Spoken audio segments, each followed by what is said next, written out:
Meus irmãos, minhas irmãs, esse final de semana 23 e 24, estamos celebrando a festa da Ascensão do Senhor. Ouçamos o Evangelho que a Igreja nos propõe para esta festa. Mateus 28, 16 a 20. Naquele tempo, os 11 discípulos foram para a Galileia, ao monte que Jesus lhes tinha indicado. Quando viram Jesus, prostraram-se diante dele. Ainda assim, alguns duvidaram. Então Jesus aproximou-se e falou: Toda autoridade me foi dada no céu e sobre a terra. Portanto, ide e fazei discípulos meus todos os povos, batizando-os em nome do Pai, do Filho e do Espírito Santo, e ensinando-os a observar tudo o que vos ordenei. Eis que eu estarei convosco todos os dias até o fim do mundo. Palavra da salvação. Glória a vós, Senhor. Minha gente, a narrativa diz que depois de 40 dias do ressuscitado caminhando conosco, Jesus foi levado aos céus. 40 dias depois da Páscoa, aconteceu quinta-feira passada. Mas como a Ascensão é uma festa importante e no nosso país não é feriado, a Igreja do Brasil deixou para o domingo seguinte, para que um número maior de fiéis possa celebrar, possa participar desta festa. Então, na primeira leitura, nós ouviremos o mandato de Jesus: não vos afasteis de Jerusalém, mas esperai a realização das promessas do Pai, do qual vós mesmos ouvistes falar. João batizou com água, vós, porém, sereis batizados com o Espírito Santo dentro de poucos dias. Então Jesus manda que eles permaneçam em Jerusalém. E depois de dizer isso, Jesus foi levado aos céus à vista dele, e uma nuvem o encobriu, de forma que seus olhos não podiam mais vê-lo. Assim ouviremos na primeira leitura. A Ascensão fala isso: Jesus está por trás das nuvens. A gente não pode mais enxergar Jesus com os olhos da face. Teremos que enxergar Jesus com os olhos da fé, com os olhos do coração, com os olhos da esperança. Pois, como nos diz a segunda leitura, ele manifestou sua força em Cristo, o Pai, quando o ressuscitou dos mortos e o fez sentar-se à sua direita nos céus, bem acima de toda autoridade. Jesus está como filho à direita do Pai. Ele pôs tudo sobre os seus pés e fez dele, que está acima de tudo, a cabeça da igreja, que é seu corpo. Portanto, tendo esse cenário que a gente precisa se debruçar sobre esse evangelho. A versão que nós estamos ouvindo nesse ano A, que o ciclo litúrgico ele tem ano A, ano B e ano C, e no ano A predomina o evangelho de Mateus. Nesse ano, a versão que nós estamos ouvindo é a versão contada por Mateus, que foi esta que eu acabei de proclamar. Mostra os 11 discípulos indo para a Galileia. Porque esse é o mandato do Senhor. Lá na Galileia vocês me verão. Na Galileia dos pagãos, onde tudo começou. A morte de Jesus e sua ressurreição não é o fim, mas é o recomeço. Agora eles têm que fazer um itinerário de novo, mas de um jeito novo. A vida é assim. A gente precisa fazer no caminho daquele que faz nova todas as coisas. E a cena do Evangelho é descrita que os apóstolos, os discípulos, prostraram-se diante de Jesus. É o reconhecimento que Jesus é o Senhor, que o ressuscitado é o vitorioso. Ele venceu a morte, o último inimigo foi vencido. E o Senhor dá o mandato: ide e fazei discípulos meus todos os povos. A igreja, que somos todos nós, por excelência, ela é missionária. E por que a igreja é missionária? Porque a nossa boca deve falar daquilo que o nosso coração está cheio. Por isso se o nosso coração está cheio de Deus, se nós fizermos a experiência do encontro com o ressuscitado, nós saímos como discípulos para testemunhar o Senhor.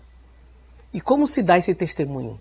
Batizando-os em ide, fazei discípulos meus todos os povos. Não é fazer proselitismo. Sabe o que é proselitismo, gente? É quando a gente quer trazer o outro para a nossa verdade, convencer o outro da nossa verdade.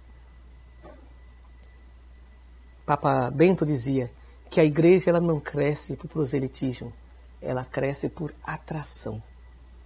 A gente atrai as pessoas para Cristo pela experiência que a gente tem de Cristo. Quando você vê uma pessoa que tem uma densidade espiritual, que tem uma coerência do Evangelho, e essa pessoa fala, ela nos provoca a tal ponto que a gente começa a querer conhecer que caminho foi esse que a pessoa fez, que itinerário é esse. E as palavras daquela pessoa, elas vão ter autoridade para a gente.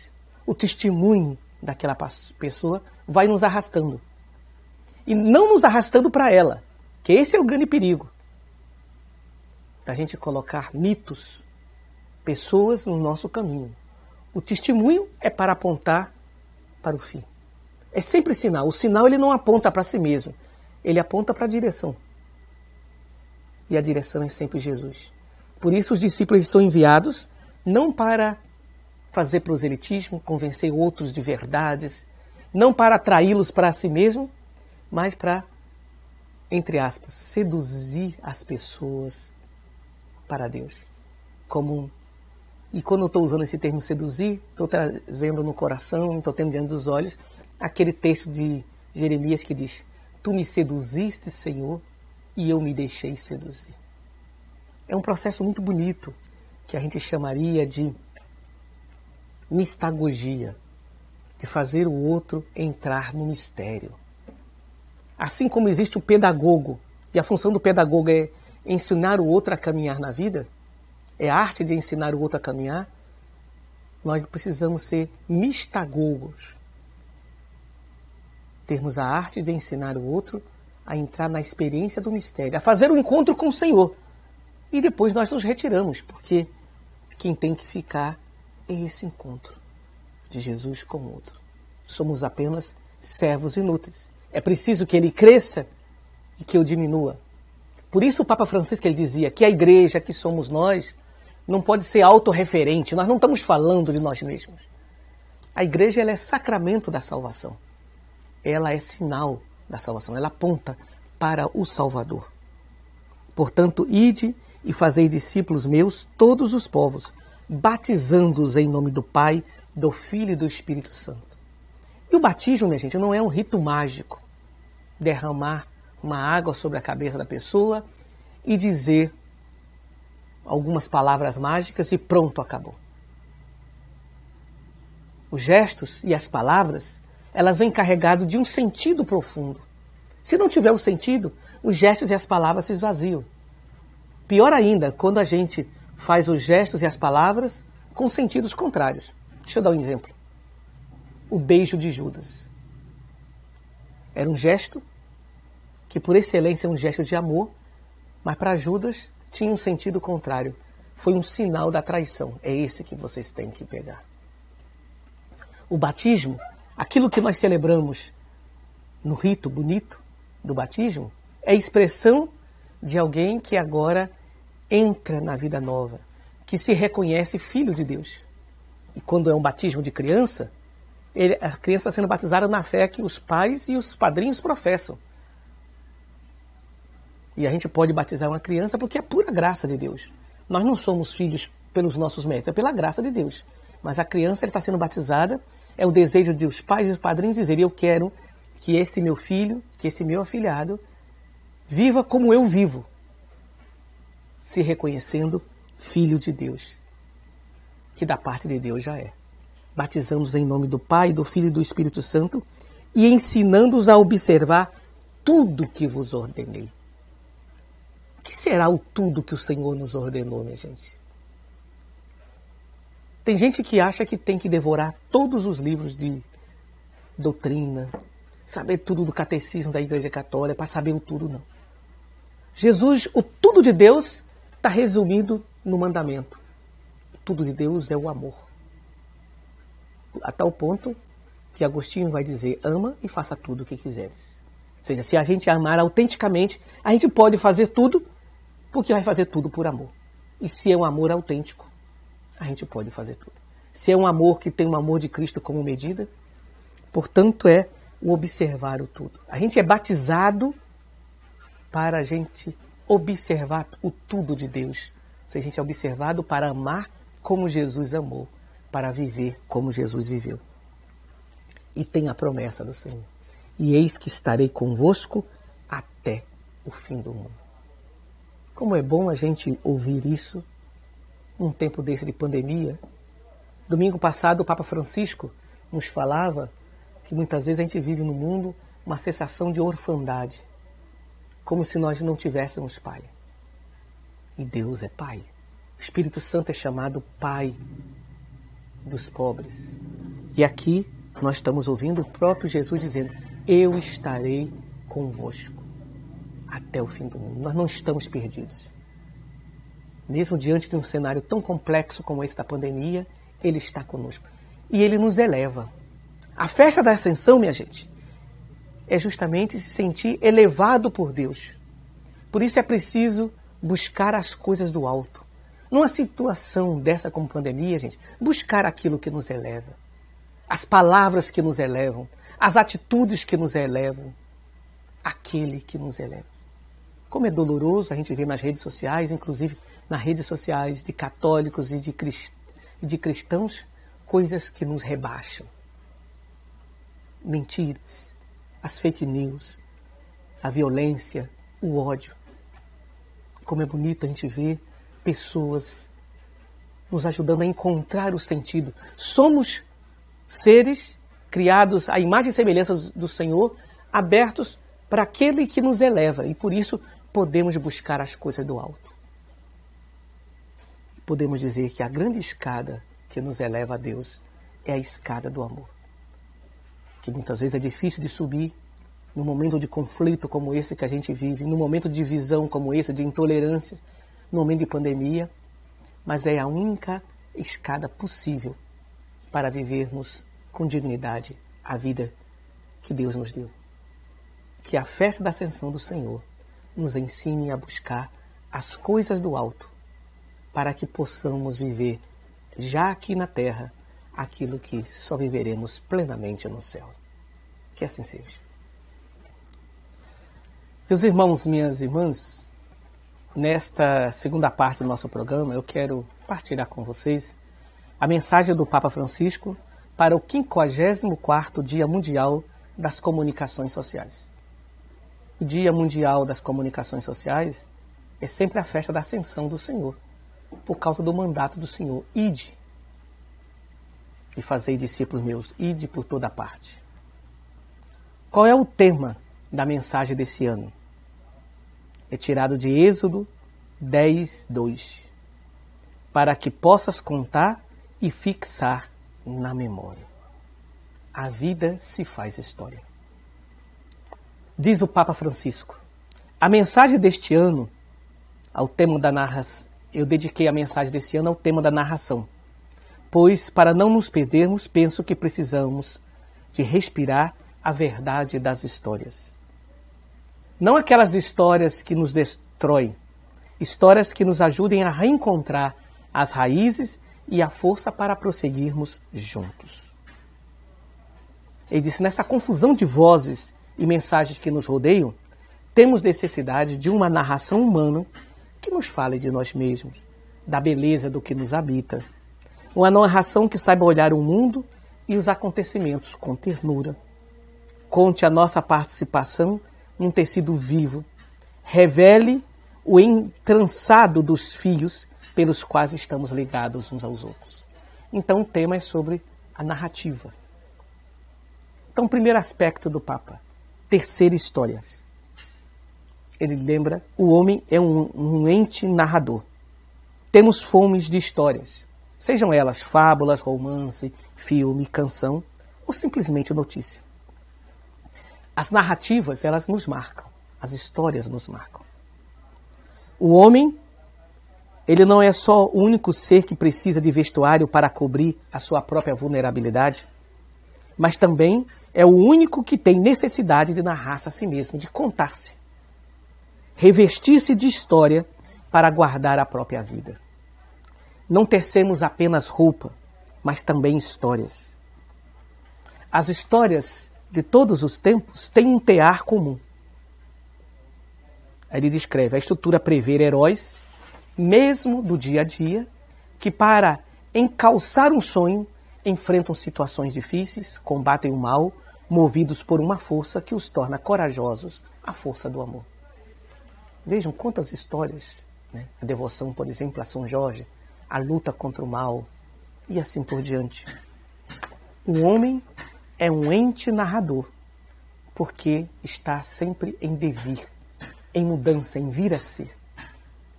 Desde o início, a nossa narração, a maneira como a gente conta a história, está ameaçada. Na história, serpeja sempre o mal.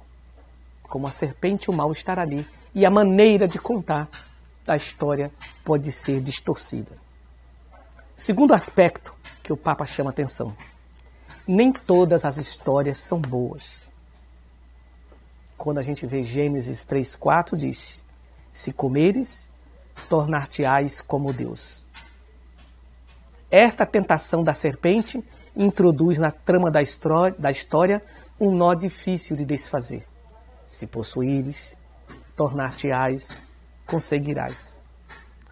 Sussurra, ainda hoje, a quem se utiliza da chamada narrativa, a arte de contar história usando técnicas inspiradas em roteiristas e escritores para transmitir uma mensagem de uma forma inesquecível.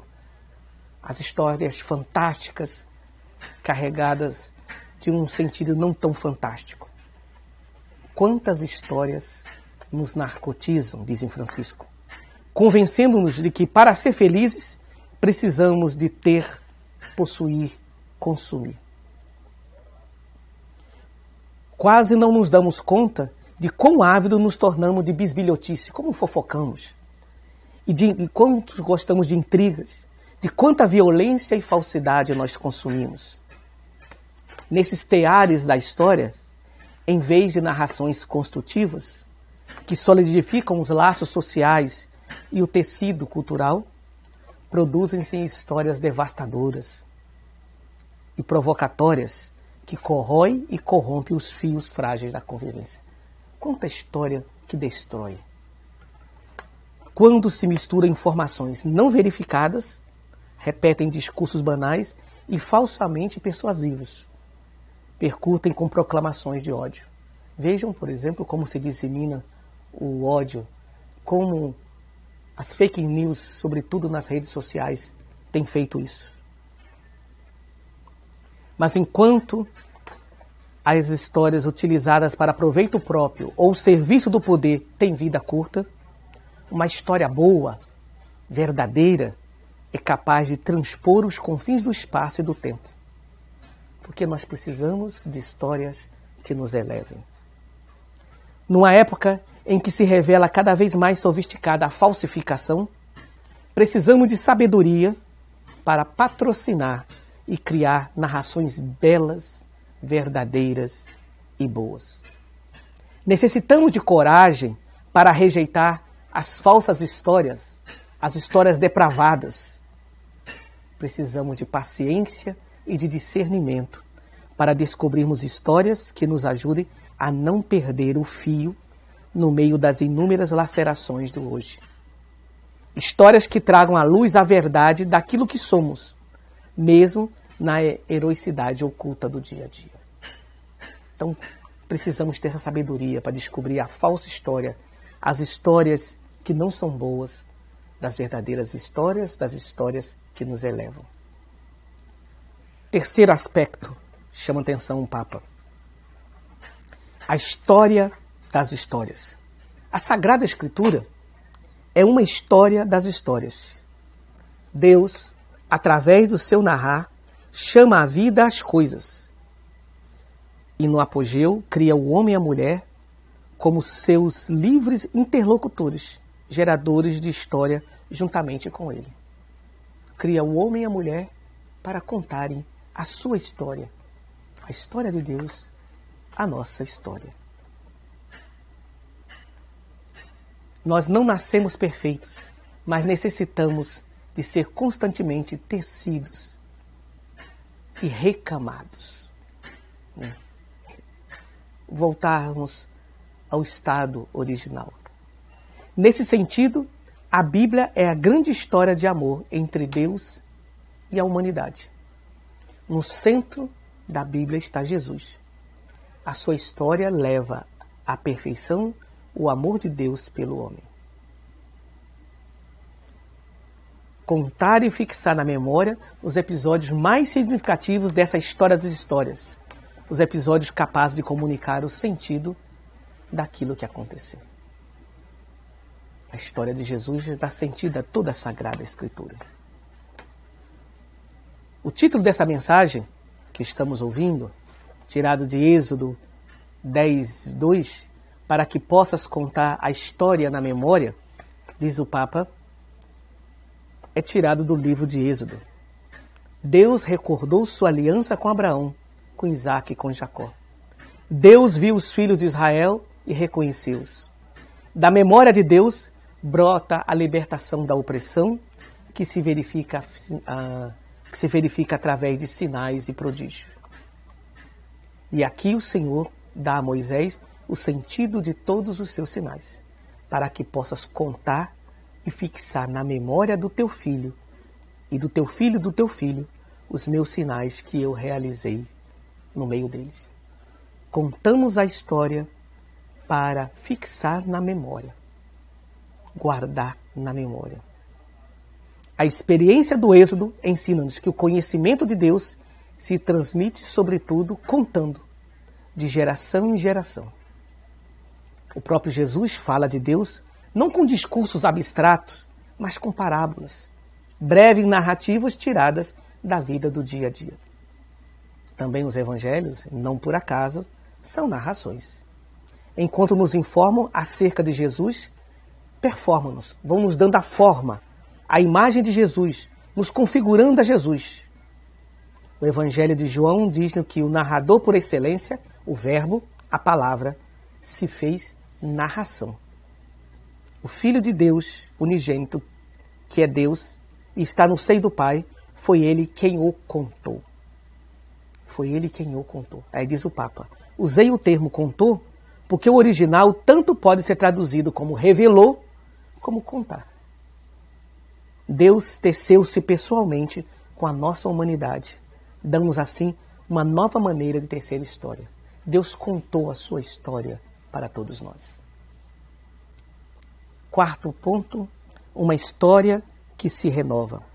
A história de Cristo não é um patrimônio do passado, é a nossa história sempre atual. E diz-nos também que não existem histórias humanas insignificantes ou pequenas. Depois que Deus se fez história, toda a história humana é, de certo modo, história divina. A humanidade merece narrações que estejam à sua altura. Aquela altura vertiginosa e fascinante a que Jesus a elevou. Vós sois uma carta de Cristo, escreve São Paulo aos Coríntios, confiada ao nosso ministério, escrita não com tinta, mas com o Espírito do Deus vivo, não em tábuas de pedra, mas em tábuas de carne, que são os vossos corações. 2 Coríntios 3:3. O Espírito, o amor de Deus, escreve a história em nós. E escrevendo dentro de nós, fica-se em nós o bem, recordando-no. De fato, recordar significa levar ao coração, voltar ao coração, escrever no coração. Cada história, a mais esquecida, mesmo aquela que parece escrita em linhas mais tortas, pode tornar-se inspirada, pode renascer como obra-prima, tornando-se um apêndice do Evangelho. Assim, por exemplo, as Confissões de Agostinho podem se tornar um apêndice do Evangelho. O relato do peregrino de Inácio pode se tornar um apêndice do Evangelho. A história de uma alma de Teresinha do Menino Jesus pode se tornar um apêndice do Evangelho. E inumeráveis outras histórias que têm representado admiravelmente o encontro entre a liberdade de Deus e a liberdade do ser humano. Quinto e último ponto.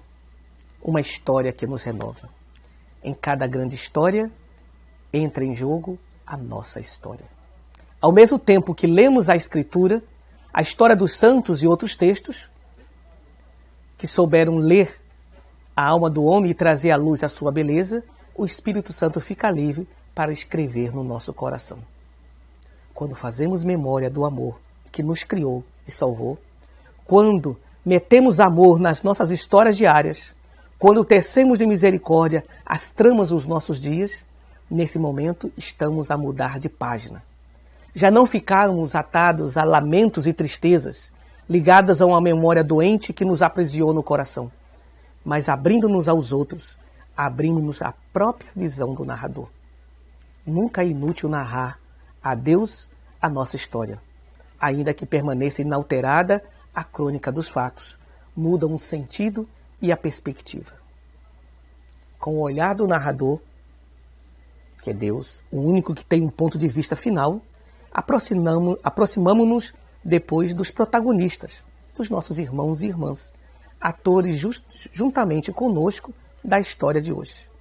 Sim, porque ninguém é mero fulgurante no palco do mundo. A história de cada um está aberta a possibilidades de mudança. Mesmo quando narramos o mal, podemos aprender a deixar o espaço à redenção. Podemos reconhecer no meio do mal também o dinamismo do bem e dar-lhe espaço. Concluindo, diz o Papa, por isso não se trata de seguir as lógicas de histórias fantásticas, nem de fazer ou fazer-se publicidade, mas de fazer uma memória daquilo que somos aos olhos de Deus. Testemunhar aquilo que o Espírito escreve nos corações. Testemunhar aquilo que o Espírito escreve nos corações. Que mensagem bonita para o Dia das Comunicações. No fundo, o Papa está nos dizendo que comunicar, na perspectiva do Evangelho, é comunicar uma história de amor. Que assim seja. Meus irmãos, minhas irmãs, a minha agenda da semana continua sendo normal. Durante a semana, celebrando no mosteiro às 7 horas da manhã de segunda a sexta e aos sábados às 7h30. Sábado que vem, nós teremos a missa da véspera de Pentecostes no Santuário do Rosário, às 19 horas. E no domingo de Pentecostes, nós teremos a missa de Pentecostes às 8h30 da manhã no Santuário do Rosário e à noite, além da missa de Pentecostes, encerramento do mês de maio, com a coroação de Nossa Senhora. Queremos encerrar o nosso programa rezando pelos aniversariantes da semana. Então, nesse domingo, dia 24, estou celebrando 6 anos do início do meu ministério aqui na Diocese de Caicó, chamada Posse Canônica. Dia 28, aniversário natalício do diácono Airenilson Moreira de Nóbrega, da paróquia de Fátima. E no dia 30, aniversário natalício do diácono José II de Moraes e do diácono Valdemir Soares da Silva. Quero concluir o nosso programa com a oração a Nossa Senhora, que se encontra no final da mensagem do Dia Mundial das Comunicações. Ó Maria, mulher e mãe, vós tecestes no seio a palavra divina. Vós narrastes com a vossa vida as magníficas obras de Deus. Ouvi as nossas histórias, guardai-as no vosso coração e fazei vossas também as histórias que ninguém quer escutar. Ensinai-nos a reconhecer o fio bom que guia a história. Olhai o cúmulo de nós em que se emaranhou a nossa vida, paralisando a nossa memória. Pelas vossas mãos delicadas, todos os nós podem ser desatados. Mulher do Espírito, Mãe da confiança, inspirai-nos também a nós. Ajudai-nos a construir histórias de paz, histórias de futuro. E indicai-nos o caminho para as percorrermos juntos. O Senhor esteja sempre convosco, Ele está no meio de nós. por intercessão da Mãe de Deus, nossa Mãe, e de Santana, nossa padroeira, abençoe-vos o Deus de infinita misericórdia, Ele que é Pai, Filho e Espírito Santo. Amém. Permaneçamos em paz e que a alegria do ressuscitado seja a nossa força. Amém.